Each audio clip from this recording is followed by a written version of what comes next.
Am I the a-hole for cutting ties with my cousin because of his girlfriend? I, 23F, need to vent.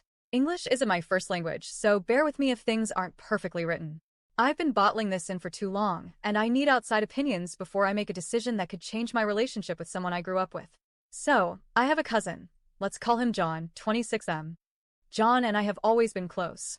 Not in a best friends kind of way, but the kind of closeness you only share with family you actually like. He's quiet, respectful, and sweet, so when he introduced us to his very first girlfriend, Jill, 22F, the whole family was genuinely excited for him. At first, I was curious and hopeful. John brought Jill to a game night I hosted, along with his sister Mimi, 24F, and a few other friends and partners. He and Jill arrived late, by about an hour, and when I greeted her warmly, she didn't even look at me. I brushed it off, assuming she was just shy around new faces.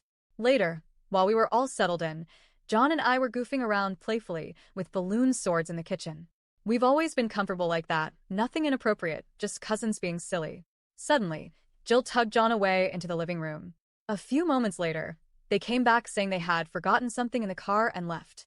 It wasn't until Mimi's boyfriend arrived and went to meet her outside that we learned what had actually happened.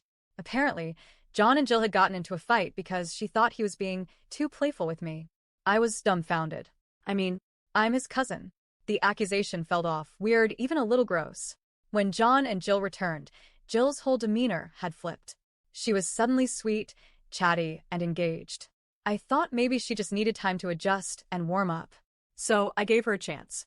I started chatting with her more, asking about her interests. I even tried to include her in the games. One of the games we played was AITA's, kind of like Werewolf, but with creatures and legends from African folklore. Jill insisted on being the narrator, even though she had no idea how the game worked. When I tried to explain, she dismissed me with, "I'll just say the names like in Werewolf." I gently corrected her, saying the names have meaning, and it's important to respect the culture behind it.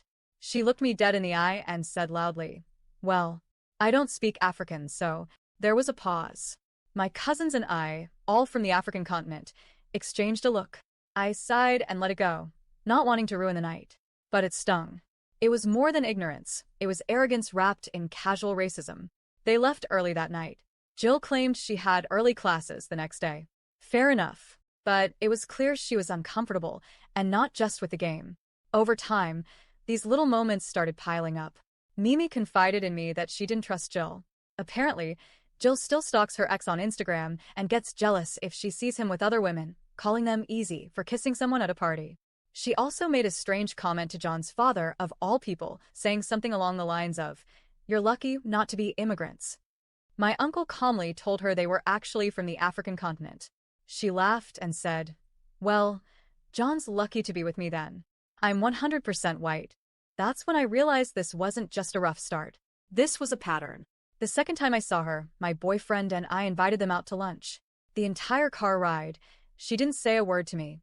She blasted music and only spoke to John. At lunch, John pulled me aside and told me that Jill felt excluded, and I should try to make more of an effort to include her. I was floored. I had been trying. I told him I'd try again, but only if she was willing to meet me halfway. Guess what? She didn't. Third time, she straight up ignored me at my uncle's house. No greeting. No smile. Nothing. Just cold silence. Christmas Eve, I hosted a picnic and invited the family. John and Jill arrived late again and brought her mother. Not a huge deal, but it hadn't been planned. Again, Jill didn't acknowledge me. Not even a hello. I kept trying. I planned another game night in the afternoon to accommodate them. Things were going smoothly until Mimi and her boyfriend arrived. Suddenly, Jill shut down. Didn't want to play anymore. John refused to, because they don't feel like it anymore. 10 minutes later, they abruptly left, without warning. The weirdest part? John's brother later told us they openly bragged about their sex life to him, oversharing to the point of discomfort. It was awkward and unnecessary, and made everyone else feel off. And then came the Canada trip. We have family there, and John and Jill stayed with one of our cousins. That cousin later told me that Jill left her period-stained pants on the bathroom floor, was picky with food, no rice, no fruits, no vegetables, and spent the whole trip talking badly about me. She insulted me like I was a stranger, saying I was rude, cold, fake, all while staying under my cousin's roof. The worst part? John paid for everything, her clothes, jewelry, expenses. And now Jill wants them to move to Canada, claiming she found a nursing school for $10,000 a year, which John would obviously pay for. This, after she secretly dropped out of her previous nursing program and didn't tell anyone. John's parents tried talking to him, warning him about the lifestyle change. But Jill keeps pushing that Canada is their dream future. John visits his family only when he has to now. He told me recently that he feels imprisoned and unseen by his parents. And yet, he doesn't see what Jill is doing to all of us. Just yesterday, Mimi called and asked me to come over because John and Jill were visiting. She wanted to have an honest conversation with them.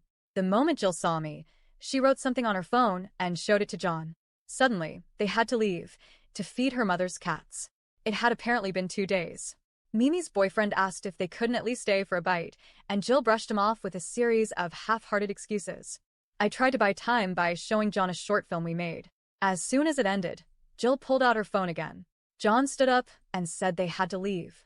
I invited them to my mother's birthday next month. Jill responded with, "We'll see if our schedule allows." John hasn't seen my mother in 6 years, but apparently, Jill's schedule takes priority. Then Jill rattled off all the things they had to do next week. Visiting her family, her friends, her neighbors, a baptism. I realized then, she just doesn't want to hang out with us. And John is letting it happen. I sent John a message later saying it felt like I needed to make appointments with Jill's secretary just to see him. He responded that he's doing his best, and that I should be more mature and talk to Jill. Because he's trying to include my boyfriend in things, which, by the way, he barely speaks to him. He told me I'm being cold and should be more welcoming. At that point, I nearly lost it. After everything, he wants me to be the one to extend the olive branch? We already tried talking to her, calmly and respectfully. She got angry, stormed out, and John excused it all with "she's just like that."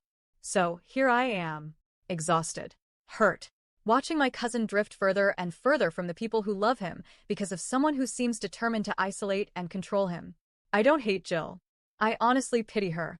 But I can't keep setting myself on fire to keep their relationship warm. I'm tired of being treated like a threat, like a stranger, like a burden. So, am I the a-hole if I just cut ties with John until he either wakes up or lets me go completely? I'm open to honest advice.